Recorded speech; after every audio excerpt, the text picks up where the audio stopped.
मैं सिर्फ ये कहना चाहता हूं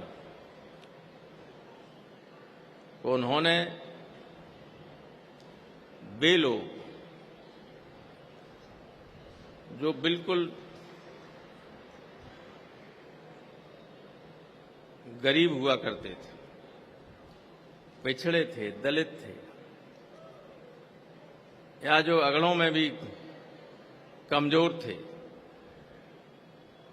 उन सबको स्वाभिमान से जीने का रास्ता दिखाया। मुझे याद है कि जब 69 में चौधरी साहब के इस्तीफा देने के बाद 79 में जब लोकसभा के चुनाव हुए और इटावा से नेताजी ने राम सिंह साक्य को उम्मीदवार बनाया पार्टी का, मुझे लखनऊ विधानसभा का इंचार्ज बनाया था। लखनऊ परसीमन में खत्म हो गया, भरतना हो गया उसका नाम।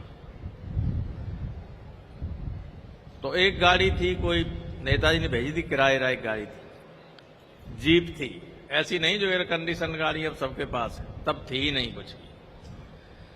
तो मैं जब लखनऊ में गया तो दद्दा गुलजारी सिंह और 67 में समाज सोशलिस्ट पार्टी के, संयुक्त सोशलिस्ट पार्टी के एमएलए हमारे रहे कन्हैयालाल दोहरे, ये 3 हम लोग एक जीप में जाते थे। तो लखनऊ में गए तो एक साहब बोले, तब ये किसी ने कल्पना नहीं की थी। उन्होंने कहा, भाई कहाँ आपने, ये क्षेत्र तो इटावा ऐसा रहा है कि इसमें ये हम लोगों का क्षेत्र है, यहाँ कहाँ लड़ सकते, ये चुनाव जीत सकते, जो मुलायम सिंह ने खड़े कर दिए सब्जी बेचने वाले। तो मैंने कहा, सब्जी बेचने वालों को संविधान ने रोका तो है नहीं एमपी बनने से? बोले जनता रोक देगी। मैंने कहा, इस लखनऊ में भी वही जीते, आज तक नहीं जीते होंगे लेकिन इस बार जीते। मैंने नेताजी से कहा कि लोग ये कह रहे हैं, नेताजी लोगों को बुलाया, कहा कि लोग ये कह रहे हैं कि नहीं यहाँ अब ये कैसे हो सकते हैं एमपी, यहाँ तो ऐसा ही है। तो आपको मालूम फिर क्या हुआ?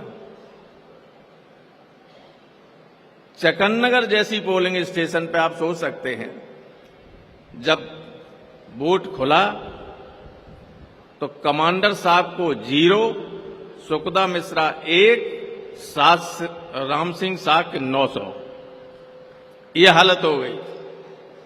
इस तरह से लोगों ने वोट दिया था। और ऐसा हुआ कि घाटमपुर से लेकर सहारनपुर की सारी 34 सीटें हम लोगों की पार्टी के खाते में गई। और इसीलिए इंदिरा जी ने कहा कि ये कौन है, कैसे ऐसा हुआ कि हम सत्ता में आ गए और यहां सब सीटें हार गए। तो इन लोगों ने कहा कि मुलायम सिंह बोले से विधानसभा में चुनाव हरवा दो, तो हरवा दिया जबरदस्ती, सरकारी दल पर जबरदस्ती। नेताजी को वोट नहीं डालने जाने दिया गया। सवेरे जिला कलेक्टर ने और एसपी ने अपनी गाड़ी में बैठा लिया। ये स्थिति थी। लेकिन तब से ये हुआ कि सिर्फ एक बार चौधरी रघुराज सिंह यहां से कांग्रेस के एमपी हुए, वरना या तो समाजवादी पार्टी थी नहीं, लोकदल थी, जनता पार्टी थी, सारे एमपी आज तक वही हुए। 2 बार राम सिंह साक्य हुए, रघुराज सिंह हुए, और जब रिजर्व हो गई तो प्रेमदास कठेरिया हुए।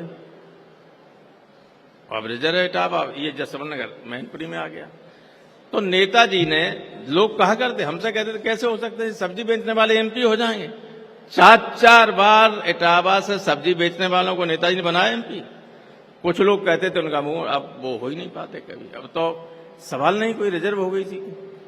लेकिन ऐसी व्यवस्था नेताजी ने की, सम्मान के साथ जीना सिखाया लोगों। सिखाया कि नहीं सिखाया? बोलो। वरना कुछ इलाके ऐसे थे जहां से आप निकालते थे, जाते थे तो दरवाजे से जाओ तो जूता पहन के नहीं जा सकते। बड़े आदमी थे कि ये पिछड़ा है, ये दलित है, ये कैसे निकलेगा? अच्छा भाई, दूल्हा घोड़े पे चढ़ के नहीं जा सकता। इन सबको ठीक तरीके से जीने का रास्ता नेताजी ने दिखाया। ये बहुत बड़ा योगदान है नेताजी का। युगों युगों तक आने वाली पीढ़ियां इतिहास जब लिखेगा तो नेताजी को याद करेगा इस रूप में कि जिन लोगों को कोई पूछता नहीं था, उनको सम्मान से जीने का हक दिलाया उन्होंने और सम्मान के साथ जीना सिखाया। तो ये बहुत बड़ा योगदान तो है। कौन जिन लोगों ने कभी दिल्ली नहीं देखी थी, लखनऊ नहीं देखा था, उनको एमएलए एमपी बना के भेज दिया। भेजा कि नहीं भेजा? भेज दिए। तो ये नेताजी का है। अब आज नहीं है हमारे बीच, उनकी अनुपस्थिति में ही हम सब लोग काम कर रहे हैं। सबसे बड़ी उनको श्रद्धांजलि ये होगी कि उनके विचार, उनकी पार्टी, उनके सहयोगियों को जितनी ताकत दे सकें आप, उतनी ताकत दें। यही उन्हें सबसे बड़ी श्रद्धांजलि हमारी होगी।